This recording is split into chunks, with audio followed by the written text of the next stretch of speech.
देखो बच्चों, हमने यहाँ तक पढ़ा दिया था फर्स्ट वीडियो में। ये बता दिया था कि अंग्रेज़ों का विश्वास था कि किसी देश पर अच्छी तरह शासन करने के लिए उसको सही ढंग से जानना ज़रूरी है। तो हमने फर्स्ट वीडियो में बता दिया था। इसकी जो सेकंड वीडियो है वो इसमें नीचे से पढ़ेंगे हम इसको। देखो 19वीं सदी में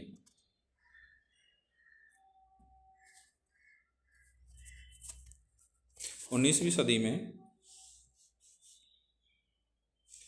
19वीं सदी की शुरुआत तक पूरे देश का नक्शा तैयार करने के लिए बड़े बड़े सर्वेक्षण, ये लिखा हुआ है, गांव में राजस्व सर्वेक्षण किए गए। ठीक है, कि देखा अंग्रेज़ों ने सर्वेक्षण किया, जानकारी ली गांव गांव में जा कर के, भूमि की गुणवत्ता भी देखी, कौन सी भूमि उपजाऊ है, कौन सी अनुपजाऊ है, किसकी गुणवत्ता अच्छी है, किस में फसल ज़्यादा होती है, तो वहाँ की हर चीज़ों की जानकारी सर्वेक्षण लिया था।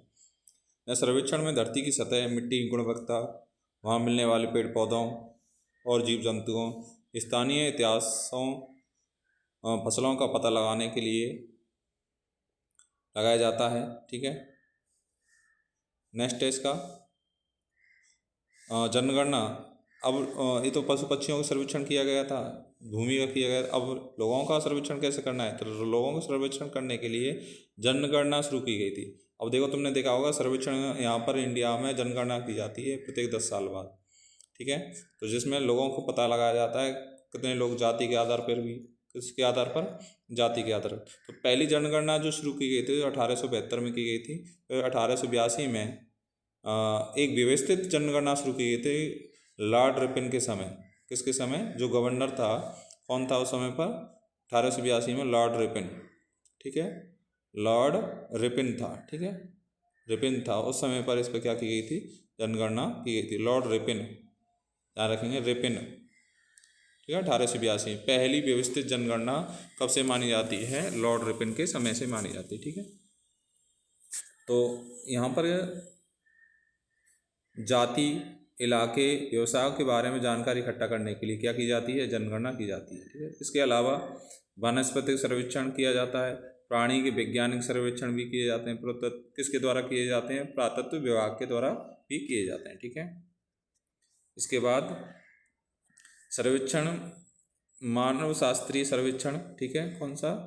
मानव शास्त्रीय सर्वेक्षण, वन सर्वेक्षण, कई दूसरे सर्वेक्षण भी किए जाते हैं। तो स्थिति का पता लगाना है, भूमि का, पूरी समाज की व्यवस्था का पता लगाना है, तो सर्वेक्षण किए जाते हैं। और ये आप देखते हैं, नेक्स्ट है ये,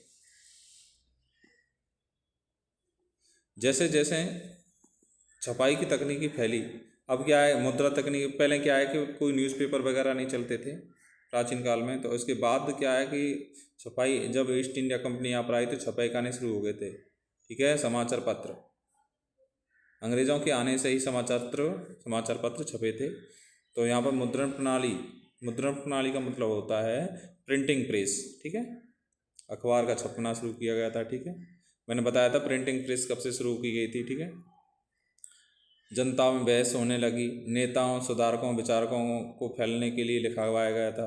कवियों ने, उपन्यासकारों ने अपनी भावनाओं को व्यक्त करने के लिए लिखा गया, किताबें लिखी गई थी, रचनाएं रची गई थी, नाटक, उपन्यास, बहुत सारी चीज़ें ऐसी लिखी गई जिससे क्या है, अपने भावनाओं को, विचार व्यक्त करने के लिए लिखा गया था। ठीक है, समाचार पत्रों के माध्यम से प्रकाशित किए गए थे। ठीक है, अब देखो इसके नीचे कुछ क्वेश्चन हैं, उन क्वेश्चनों को पढ़ेंगे ध्यान से। पहला क्वेश्चन है, रॉबर्ट क्लाइव ने किस व्यक्ति को हिंदुस्तान का नक्शा तैयार करने के लिए दिया गया था? तो आपको पता है, इसमें रेनिन को दिया गया था। ठीक है, दूसरा क्वेश्चन है आपका, इतिहास के किन घटनाओं के लिए तिथियां महत्वपूर्ण हैं?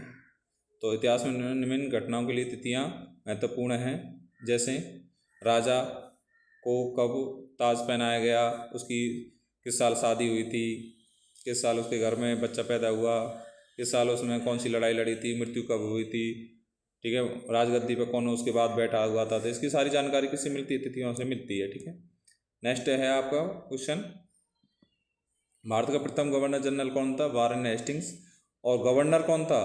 तो रॉबर्ट क्लाइव। ठीक है, एक तो होता है गवर्नर जनरल और एक होता है गवर्नर। तो गवर्नर तो रॉबर्ट क्लाइव था पहला। ठीक है, क्लाइव। ठीक है, क्लाइव था जो प्लासी का युद्ध हुआ था। ठीक है, और लास्ट का गवर्नर जनरल कौन था? माउंटबेटन। ठीक है, भारत का आखिरी वायसराय, ठीक है, गवर्नर, इसको वायसराय बाद में इसको गवर्नर बना दिया गया था वायसराय के नाम से ही, तो माउंट बैटन था, ठीक है। जेम्स मिल ने क्या काम किया था, तो जेम्स मिल ने देखो, जेम्स मिल इसके स्कॉटलैंड का अर्थशास्त्री, राजनीतिक और दार्शनिक भी था, तीनों काम करता था वो।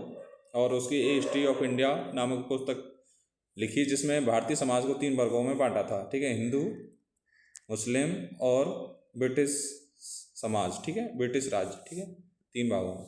जेम्स मिल ने भारतीय इतिहास को कितने कालखंडों में बांटा था, तो 3 लिखेंगे, कितने, 3 कालखंडों में, नीचे लिखा हुआ है देखो इसका, 3, हिंदू, मुस्लिम, हिंदू, मुस्लिम और ब्रिटिश, ठीक है। उसके बाद इतिहासकारों ने भारतीय इतिहास को कितने भागों में बांटा, जेम्स मिल के अनुसार तो ये बांटा गया है, परंतु अन्य इतिहासकारों ने जो बांटा है वो इस प्रकार से, प्राचीन भारत, मध्यकालीन और आधुनिक, एशियन, मेडिवल और मॉडर्न हिस्ट्री, ठीक, इसको पढ़ते हैं। नेक्स्ट क्वेश्चन है, अंग्रेज़ों को क्या लगता था कि, क्यों लगता था कि सही तरह शासन करने के लिए सर्वेक्षण बहुत महत्वपूर्ण है, क्योंकि हम पहले उसकी जांच करेंगे, ठीक है। अंग्रेज़ों को विश्वास था कि किसी भी देश पर अच्छी तरह शासन चलाने के लिए उसे सही ढंग से जानना भी जरूरी है। क्या करना जरूरी है, सही ढंग से जानना जरूरी है, ठीक है।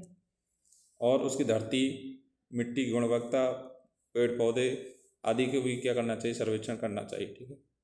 फिर उसके बाद क्या किया, जनगणना सर्वेक्षण की, लोगों की जाति आधार पर, व्यवसाय के आधार पर जनगणना शुरू कर दी, ठीक है। 9वां क्वेश्चन है आपका, अंग्रेज़ों ने सरकारी दस्तावेजों को किस तरह सुरक्षित रखा, तो संग्रहालयों और किस में रखते हैं वे, अभिलेखागारों में, म्यूजियम जो बोलते हैं, ठीक है, वहाँ पर इनको सुरक्षित रखते हैं, जो आगे भविष्य में आने वाले एक साक्ष्य बनकर रहे, ठीक है। भारत का मैप, भारत में नक्शा बनाने का विभाग कौन सा है, तो सर्वे ऑफ इंडिया, ठीक है, ये मैप बनाने का काम करता है, ठीक है, एक ऑफिस है ये, ठीक है, एक संस्था है, ठीक है। सर्वे ऑफ इंडिया कब और किस शासनकाल में हुई थी, तो सर्वे ऑफ इंडिया का निर्माण जो हुआ था 1803 में ब्रिटिश शासनकाल में हुआ था। इसकी जो अब मुख्यालय कहाँ पर है, देहरादून में, ठीक है। मुगल साम्राज्य का अंतिम मुगल बादशाह कौन था, तो बहादुर शाह जफर था, मैंने बता भी दिया था आपके लिए, बहादुर शाह जफर। जनगणना किसे कहते हैं, तो ब्रिटिश शासन से ही भारत में प्रत्येक 10 साल बाद, मैंने बताया था पहले 1872, ठीक है। फिर उसके बाद 1882 में पहली व्यवस्थित जनगणना रिपन के समय पर हुई थी, तो 10 साल बाद जनगणना की जाती है, इसमें सर्वेक्षण किया जाए, नागरिकों की गुणवत्ता की जांच की जाती है, ठीक है, जिसे जनगणना कहते हैं, ठीक है। नेक्स्ट क्वेश्चन है, पश्चिम में आधुनिक युग को कैसा युग माना जाता है, तो वो तकनीकी का पता है तुम्हें, क्या मानते थे, कि जितने भी विज्ञान, तर्क, लोकतंत्र, मुक्ति, समाज, समानता आदि चीज़ों का जो विकास किसको माना जाता है, पश्चिमी यूरोप को माना जाता है, ठीक है। उपनिवेश, औपनिवेश के बारे में तुम समझते ही हैं। औपनिवेशिक योग वह योग है जिसमें कोई देश किसी देश के राजनीतिक, सामाजिक, आर्थिक रूप में दबाकर उस पर शासन करता हो, ठीक है, उसे क्या कहते हैं, औपनिवेश। जैसे अंग्रेजों ने भारत पर क्या कर रखा, दबाव डाल रखा था, दबा रखा था, और उस पर ही क्या कर रहे थे, शासन कर रहे थे, ठीक है। भारत में ब्रिटिश शासन का युग औपनिवेशी युग कहलाता है, ठीक है। औपनिवेशीकरण किसे कहते हैं, उसी को औपनिवेशीकरण कहेंगे जो राजनीतिक रूप से, देखो अभी हमने पढ़ा था इसको, वही चीज़ यहाँ पर है, राजनीतिक आर्थिक रूप से और क्या कर दे, उसकी संस्कृति को बदल दे, इसी को कहेंगे औपनिवेशीकरण कहेंगे, ठीक है। नेक्स्ट क्वेश्चन है, जनगणना में किस तरह की जानकारियाँ इकट्ठा करते हैं, तो अभी हमने पढ़ा था, जाति संबंधी, इलाके और व्यवसाय संबंधी जानकारी इकट्ठे करते हैं, ठीक है। ए हिस्ट्री ऑफ ब्रिटिश इंडिया नामक पुस्तक किसने लिखी थी, तो जेम्स मिल ने, ठीक है, अभी हमने पढ़ा था, जेम्स मिल ने लिखी, जिसमें 3 वर्गों में बांटा हुआ था, हिंदू, मुस्लिम और ब्रिटिश साम्राज्य, ठीक है। इसका मिलान करना है, मिलान करेंगे।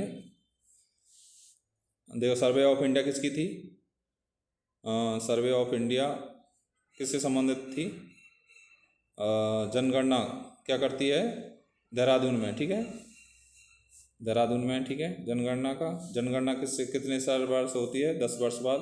दस्तावेज किस में रखे जाते हैं, अभिलेखागार में। जेम्स मिल ने कहाँ का था, स्कॉटलैंड का था, ठीक है। वायसराय माउंटबेटन, ठीक है, अंतिम वायसराय था।